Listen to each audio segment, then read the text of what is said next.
జై శ్రీరామ్. ప్రేక్షకులకు స్వాగతం. 2026 మార్చి మాసంలో ద్వాదశ రాశి వాళ్ళ ఫలాఫలాలు. ముఖ్యంగా ఈ మార్చి మాసంలో గ్రహ సంచారాన్ని గమనిద్దాం. శని మీన రాశిలో సంచారం, గురువు గారు వక్ర మార్గంలో మిథున రాశిలో సంచారం చేస్తున్నారు. అయితే ఈ మార్చి 11వ తేదీ ఆయన వక్ర త్యాగం చేసి సవ్య మార్గంలో సంచారాన్ని మొదలు పెట్టబోతున్నారు. గురు వక్ర త్యాగం నుంచి కొన్ని రాశుల వాళ్ళకి మళ్ళీ గురుబలం అనేది రాబోతున్నది. ఇక రాహు కుంభంలో సంచారం, కేతు సింహ రాశిలో సంచారం. ఇక సూర్యుడు మార్చి 15వ తేదీ వరకు కుంభంలో సంచారం, తదుపరి మీన రాశిలో సంచారాన్ని ప్రారంభం చేస్తారు. ఇక కుజుడు ఈ మాసమంతా కూడా కుంభరాశిలో సంచారం చేయబోతున్నారు. ఇక శుక్రుడు మార్చి 2వ తేదీ కుంభరాశి నుంచి మీన రాశిలోకి ప్రవేశిస్తున్నారు.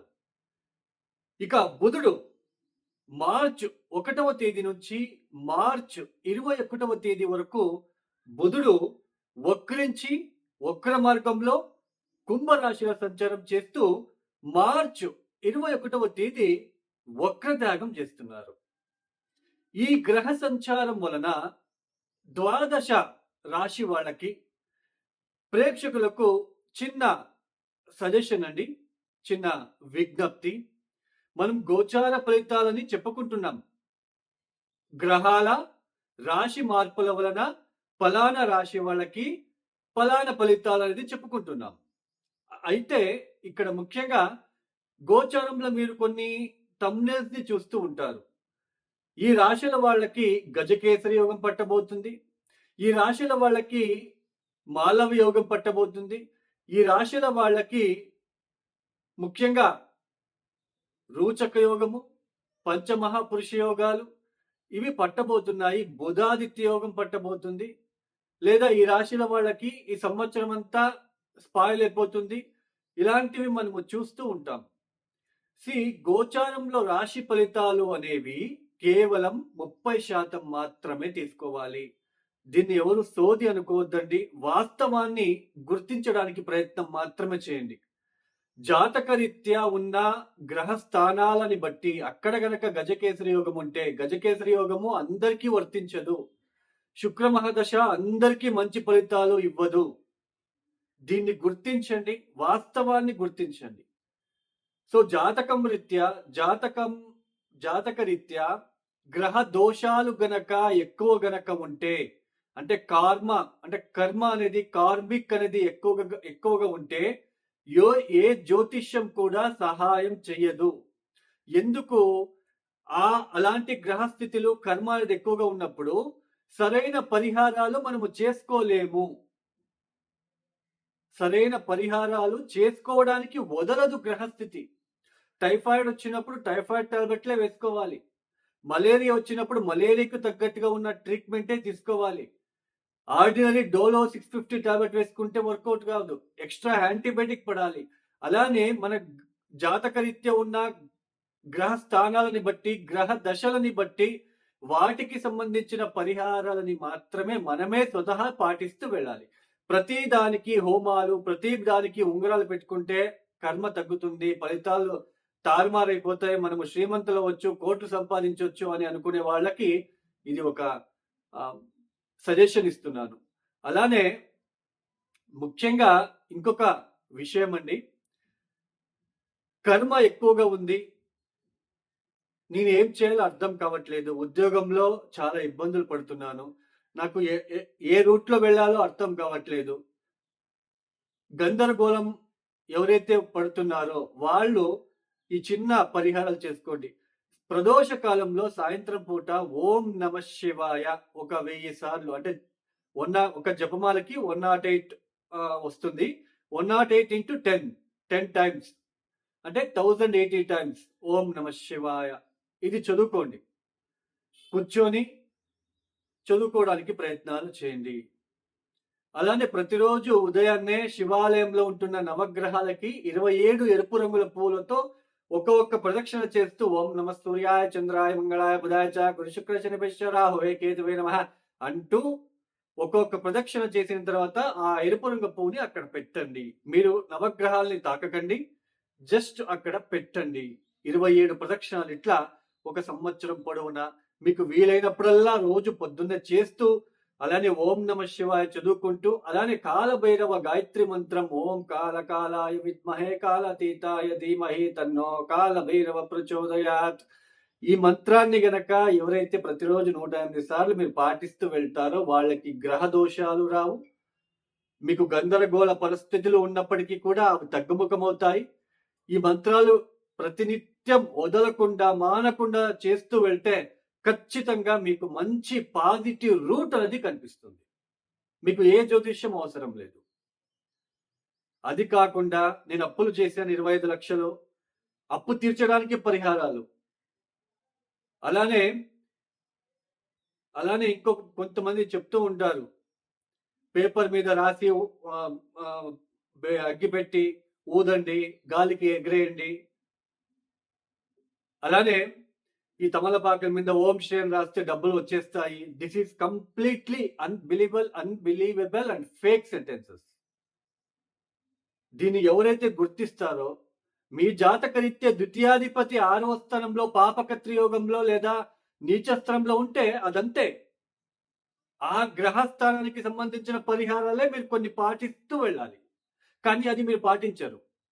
మీకు ఇలాంటి ఇన్స్టాంట్ రిజల్ట్ వచ్చేస్తుంది అని ఎవరైనా చెప్పగానే సడన్ గా దూకేస్తారు. సో వాస్తవాన్ని గుర్తించండి. ఇక ఒక్క రాశి గురించి మనము తెలుసుకుంటూ వెళ్దాం. 2026 మార్చి మాసంలో మకర రాశి వాళ్ళ ఫలాఫలాలు. ఈ మకర రాశి వాళ్ళకి ఈ మార్చి మాసం అంతా కూడా సంపూర్ణంగా శుక్రుడు యోగిస్తున్నాడు, అలానే శని యోగిస్తున్నాడు. మార్చి 15వ తేదీ తర్వాత సూర్యుడు కూడా తృతీయ స్థానంలోకి వెళ్లి సంచారం చేస్తూ అక్కడ యోగించినప్పటికీ కూడా సూర్యుడు శనితో కలవబోతున్నాడు తృతీయ స్థానంలో. ఇది కొన్ని విషయాలలో ఇబ్బందులు తీసుకురావడానికి అవకాశాలు ఉంటాయి. ఏ విషయాలలో ఇబ్బందులు? ముఖ్యంగా తృతీయ స్థానంలో పాపగ్రహాలు యోగిస్తారు.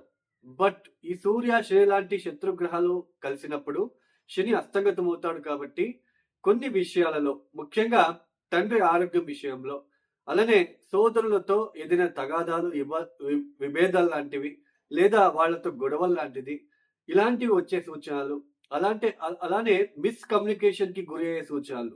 అంటే మీ మాటలని, లేకపోతే మీ అంటే మీ యొక్క బిహేవియర్ అని, వాళ్ళు ఆపోజిట్ ఉన్న వాళ్ళు, ఎస్పెషల్లీ సోదరులు కావచ్చు, మీ ఫాదర్ కావచ్చు, కుటుంబ సభ్యులు కావచ్చు, దాన్ని మిస్అండర్స్టాండింగ్ చేసుకోవడానికి ఛాన్సెస్ ఉంటుంది.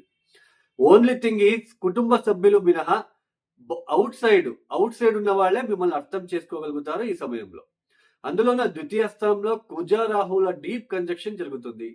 ఈ మకర రాశి వాళ్ళకి చతుర్థాధిపతి అయిన కుజుడు రాహుతో ద్వితీయ స్థానంలో కలవడము, ద్వితీయ స్థానంలో బుధుడు కూడా వక్రించి ఉండడము, వాక్ శుద్ధి లేకుండా, కమ్యూనికేషన్ ఇబ్బందులు, ర్యాష్ గా మాట్లాడము, అనవసరమైన ఆర్థిక విషయాల ఖర్చులు రావడం లాంటిది, కుటుంబంలో ఏదైనా చెడు వార్తలు వినడం లాంటిది. సో ఇలాంటి సిచ్యుయేషన్స్ ఎక్కువగా ఉండే ఆస్కారాలు ఈ మకర రాశి వాళ్ళకి ఉండబోతున్నది. వేళకు సరిగ్గా భోజనం చేయలేకపోవడము, లేజినెస్, శారీరకంగా బద్ధకం లాంటిది, ఇలాంటివి కూడా ఉండడానికి ఛాన్సెస్ అనేది ఉంటుంది. మీరు కూడబెట్టుకున్న ఏదైతే డబ్బు అంతా కూడా ఖర్చు అవడానికి ఛాన్సెస్ అనేది ఉంటుంది ఈ ఒక సమయంలో.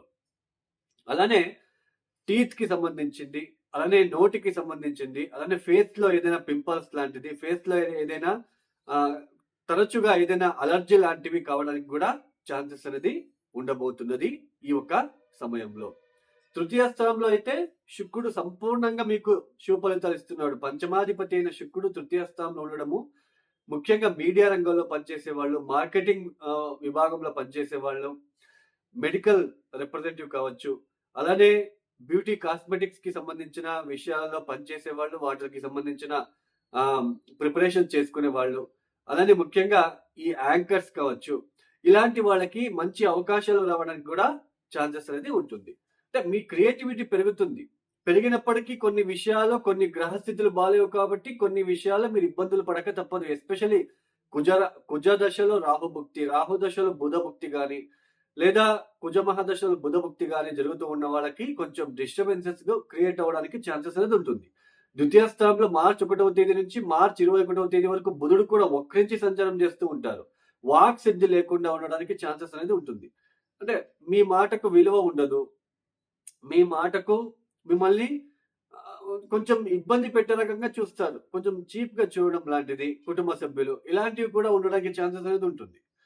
బట్ ఔట్ సైడ్ ఉన్న వాళ్ళు, వాళ్ళతో మీకు మంచిగా ఉండడము, వాళ్ళు మిమ్మల్ని అర్థం చేసుకోవడము, ఇలాంటివి కూడా జరగడానికి అవకాశం ఉంటుంది. అలానే మీడియా రంగంలో పరిచయమైన స్త్రీలు కావచ్చు, పురుషులు కావచ్చు, వాళ్ళ వలన ధన నష్టము, అలానే మాన నష్టం కూడా జరగడానికి ఛాన్సెస్ అనేది కనిపిస్తూ ఉంది. ఇంకా గురువుగారు వక్రతగం చేసినప్పటికీ 6వ స్థానంలో ఉంటున్న గురువు ఇన్ని రోజులు వక్రించి ఉన్నారు. ఈ మార్చ్ 11వ తేదీ వక్రతగం చేస్తున్నారు. ఇది కోర్ట్ కేసెస్ రిజాల్వ్ అవ్వడానికి, అలానే రీట్యూన్ చేసుకోవడానికి, ఏదైనా మీరు లోన్ అప్లై చేసి ఆ లోన్ రాకుండా ఇబ్బందులు పడుతూ, కోర్టు విషయాల్లో పోస్ట్‌పోన్ అవుతూ, లేదా ఆరోగ్య విషయాలు ఇబ్బందులు పడుతున్న వాళ్ళకి మళ్ళీ అవి సెట్ బ్యాక్ చేసుకోవడానికి నేను ఏది చేస్తే బాగుంటుంది అనేది మీకు ఇప్పుడు ఇక్కడ కనిపిస్తూ ఉంటుంది. అలానే వాటికి తగ్గట్టుగా మీరు చేసుకుంటూ వెళ్తారు. లోన్ అప్లై చేసి ఉంటారు, లోన్ దొరకడము, ఇలాంటివన్నీ ఉంటాయి. ఇక 3 మంత్స్ అండి. జూన్ 1వ తేదీ నుంచి మకర రాశి వాళ్ళకి గురుబలం రాబోతుంది. సో జూన్ తర్వాత మీకు కొన్ని రోజులు గురుబలం మీకు సేవ్ చేస్తుంది. బట్ దశాభుక్తి జాతకము చాలా ముఖ్యమైనది. ఇది గోచార ఫలితాలు. మకర రాశిలో లక్షల మంది ఉంటారు. అందరికీ ఒకేలాగా ఉండదు. సో ఇది మీరు అర్థం చేసుకోగలుగుతారని ఆశిస్తూ, వాస్తవాన్ని గుర్తించండి. అనవసరమైన మూఢనమ్మకాల్ని పెంచుకోకండి. ఫస్ట్ ఆఫ్ ఆల్ జ్యోతిష శాస్త్రం చెప్పిందే వేరు, మనం వెళ్తున్నదే వేరు. సో ఇది అర్థం చేసుకోవడానికి ప్రయత్నాలు చేయండి. ఇక ఈ మకర రాశి వాళ్ళు ఈ మాసమంతా కూడా తప్పనిసరిగా మహాలక్ష్మిని ఆరాధించండి. మహాలక్ష్మిని ఎంత పూజిస్తారో మహాలక్ష్మి దేవాలయానికి వెళ్ళి రావడానికి ప్రయత్నం చేయండి. అలానే ముఖ్యంగా ఈ యొక్క సమయంలో షూరిటీ సంతకాలు పెట్టడము, నేను డబ్బు ఇస్తానులే, నీకు నేనున్నానులే అని మాట ఇవ్వడము, ఇలాంటివన్నీ చేయకండి. ఆర్థిక నష్టాలు జరగకుండా చూసుకోండి. ప్రతిరోజు ఆంజనేయ స్వామికి ప్రతిరోజు తప్పనిసరిగా ఎరుపు రంగుల పూలతో ఒక 27 ఎరుపు రంగుల పూలు తీసుకోండి. ఆంజనేయ స్వామికి ఒక్కొక్క ప్రదక్షిణ చేస్తూ ఒక్కొక్క పూలు అక్కడ పెట్టండి. హనుమాన్ చాలీసా చదువుకుంటూ చేయండి. ప్రతిరోజు చేయండి. ఇది మీకు మంచి ఉత్సాహాన్ని ఇస్తుంది. ఇబ్బందులు రాకుండా అక్కడికక్కడే మీకు సార్ట్ అవుట్ అయ్యేలా చేస్తుంది. ఇక ఎవరైతే వీడియో చూస్తున్నారో లైక్ చేయండి, షేర్ చేయండి, సబ్స్క్రైబ్ చేసుకోండి. సర్వే జనం సుఖినో భవంతు. ధన్యవాదములు. జై శ్రీరామ్.